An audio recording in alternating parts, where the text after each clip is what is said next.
I know you know this one. Here we go, here we go, here we go.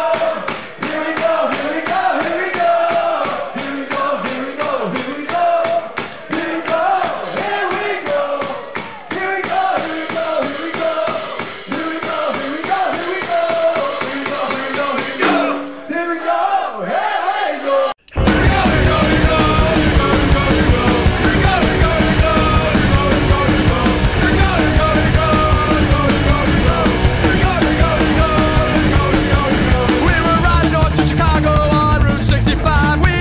So on a tour of 45, Limey, Sean, and Brian rode in the truck 16 miles away. We shall beat Lamar, thumb down the ramp up 158.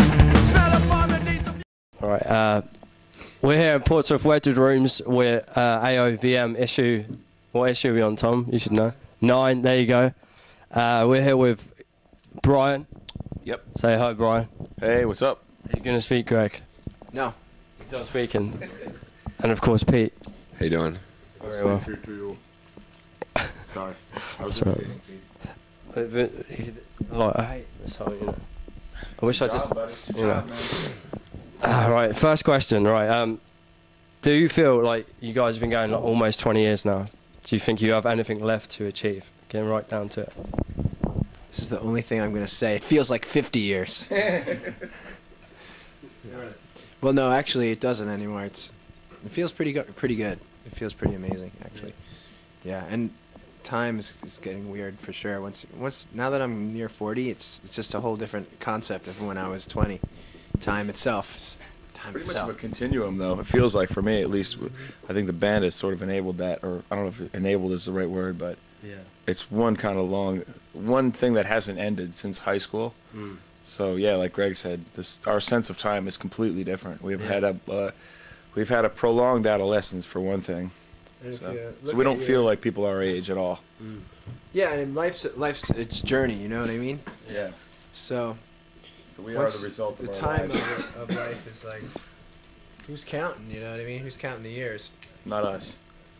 The gold record, yeah. Like you went back to like old school process of recording in a small basement rather than like in a studio. Why did you want to do that? Well, not recording, but The demo process, was it? Yeah, we wrote the record, most of it, or actually in 2 different houses, but we lived together in a house, which is this is the first time in 10 years that we had done that. So that was I don't know, what would you call that?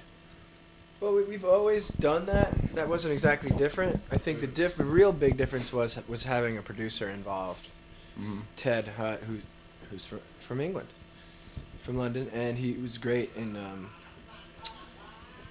probably giving us a fresh head because we've done it the same way for over 15 years.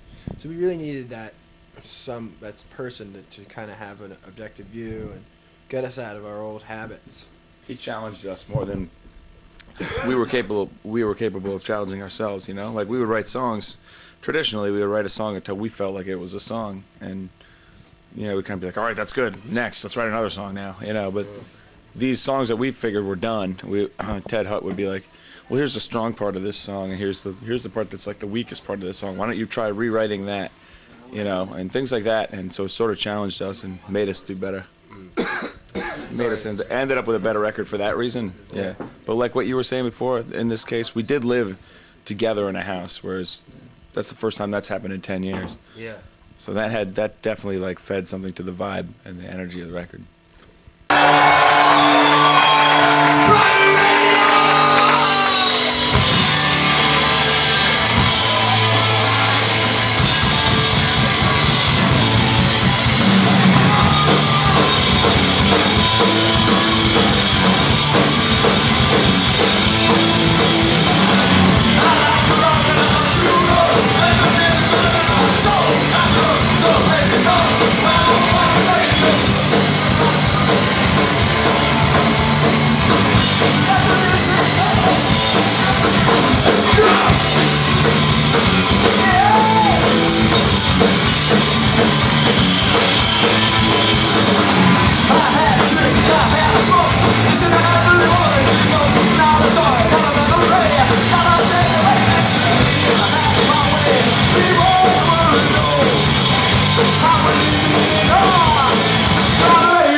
What's happening? It's Craig from Plus 44. You're watching Alternative Online Video. No MTV, that whole thing.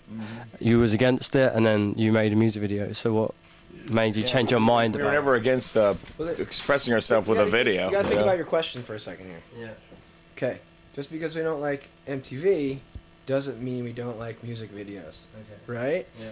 But a lot of people did. A lot of people had that reaction though, so Yeah. it's understandable Right. for whatever reason. But yeah, people read that however they wanted to. But for us, it was just when we made that symbol, it was sort of a bit of a reaction to how we felt the music industry was sort of the way things were run, and everyone it's just a big long chain of people sucking each other's dicks rather than creating stuff and doing stuff on their own.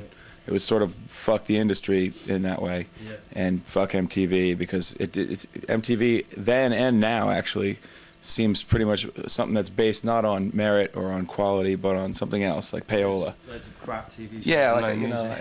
and that's fine if people know that, but most people, generations of young people, at least in the past, I don't know if it's the same now, but you know, we're under the impression that this is what's cool. They're being fed what's cool, and their own culture is being created in a small room of suits, sold to them. So MTV is just something that we always just had a little bit of a reaction against. But as creative people, we want to make videos as sure as we want to make record covers, and as sure as we want to write songs. You know, it's just another form of expression. Right. I wanted to talk about like the old homes in Brunswick. Have you like ever been back to that area and like ever seen the old people that used to come and trash your house and stuff? I drove by one a couple weeks ago, Marshall Avenue. It's kind of weird. A little flashback. Yeah, the city of New Brunswick has changed. That's my overall impression of the. I mean, when we were there, it was sort of a moment in time for the city as well as us. Yeah. It was a lot of it got torn down. A lot of the neighborhoods we lived in, like Welton Street, all of that has been like torn down and redeveloped, and it doesn't look anything like even really for the most part like it did when we lived there. Oh, like was it last year or the year before that like you made an announcement that you guys were just going to be a studio band at one point? That it was on the internet, but then like because I was like well disappointed because you like I think you played Reading or Leeds, it was like 2 years ago, and then on the internet it said that you guys were only not going to be a touring band anymore, that you was just going to play in the studio. Sounds like Internet rumor.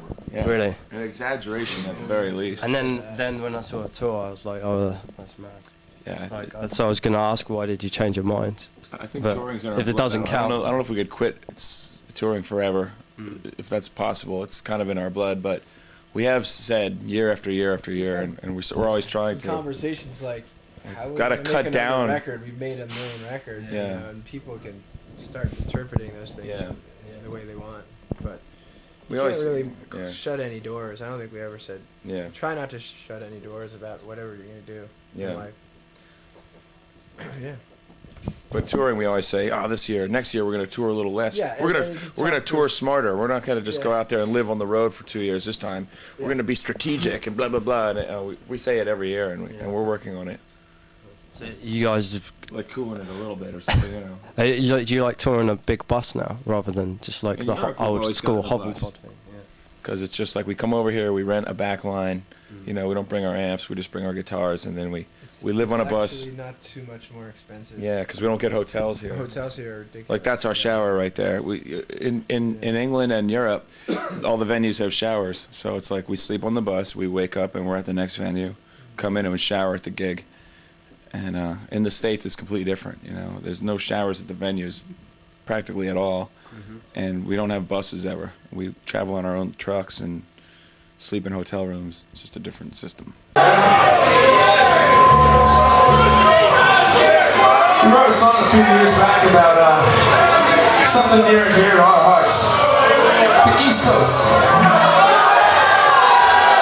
Perhaps you can relate, you know, being proud of where you're from, especially with someone that people like to make fun of, like New Jersey. Eventually we knew we had to write a song about it. Like you hear it, here it goes. It goes like this. East Coast! East Coast! East Coast! East Coast!